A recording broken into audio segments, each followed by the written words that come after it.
Good evening. I'm seeing the faces of the candidates.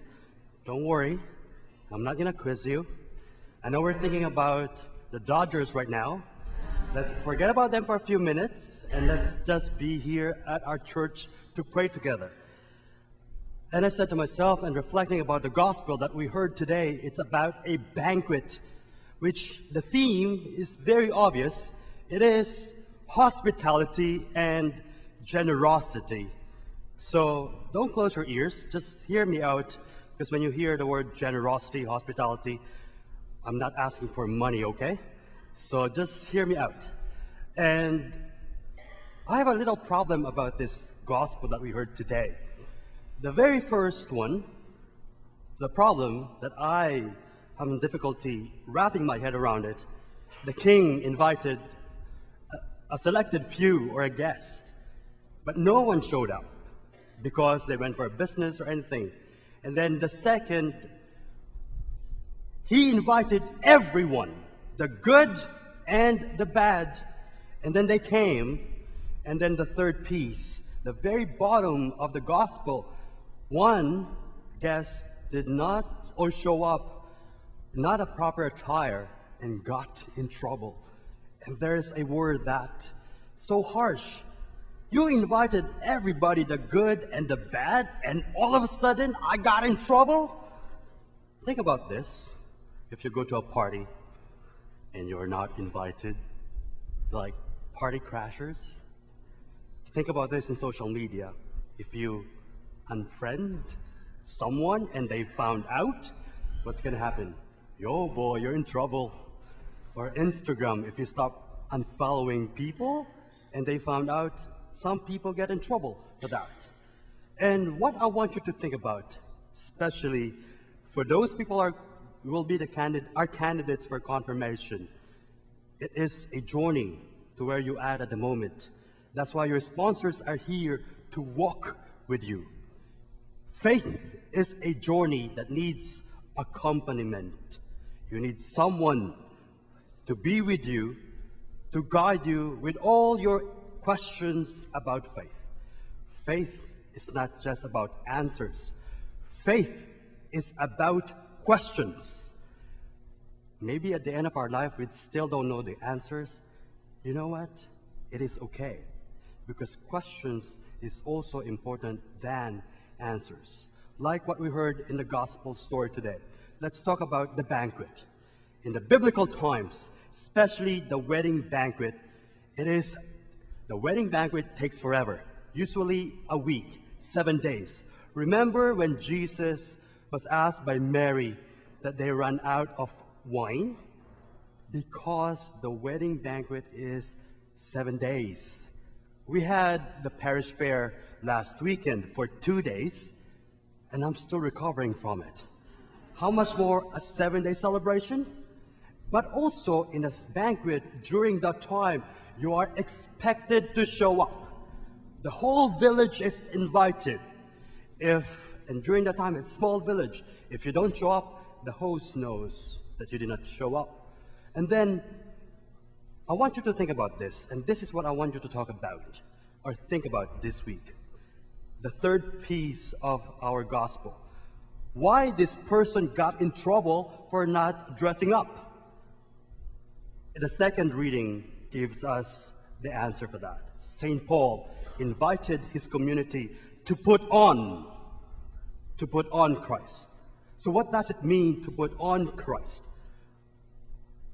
It is about the new teachings of Christ, which is forgiveness, compassion, mercy, kindness, and love. This is the reason why it's hard to be a Christian or Catholic, because we are asked by God to do the opposite. We have to do the good thing, even though we desire something else. And for you, as candidates or young people or even adults, sometimes there's a tension between what we want and what we need.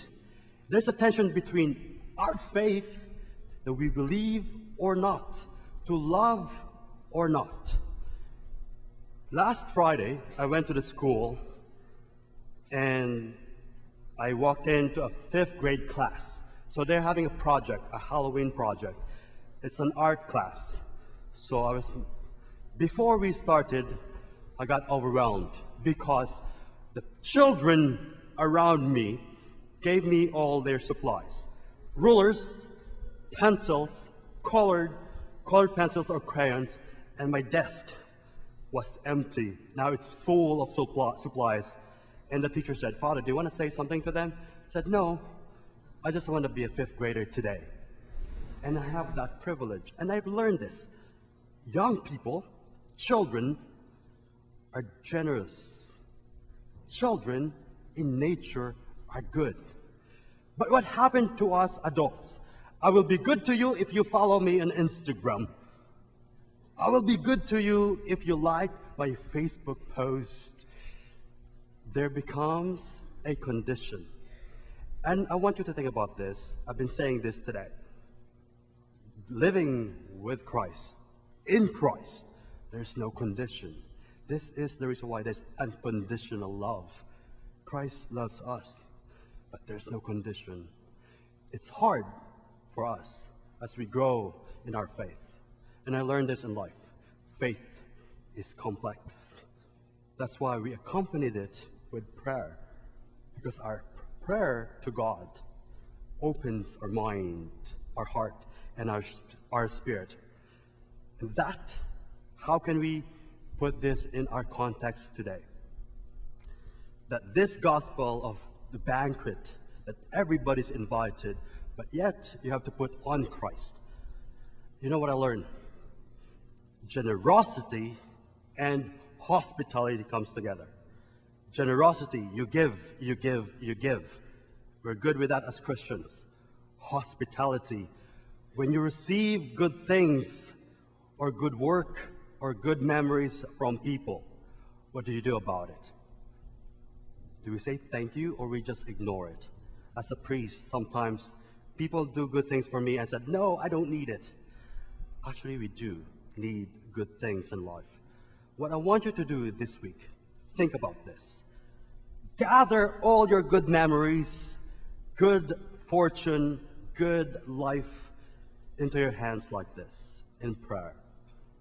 But more so, think about those people who accompany you or gave you that goodness or that blessing. Because we receive the gifts, but did not fall in our lap, it was given to us. Maybe you can think about this in a candidate and sponsor relationship. For sponsors, you're giving them your gift of faith. For candidates, it is a gift that's been given to you so you can pass it on to other people.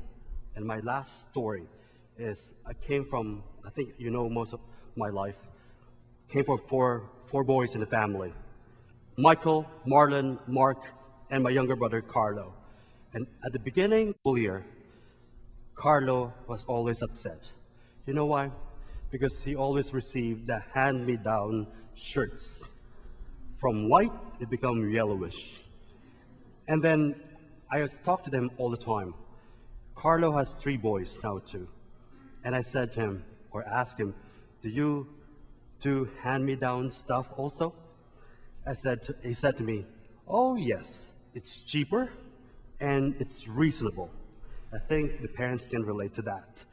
What I'm saying is, goodness in life can be recycled. Keep it, but give it when it's needed. We're given the gift. Are you ready to give this to other people who are in need? Because my reflection is like this, because there are a lot of things happening in our country, in our world.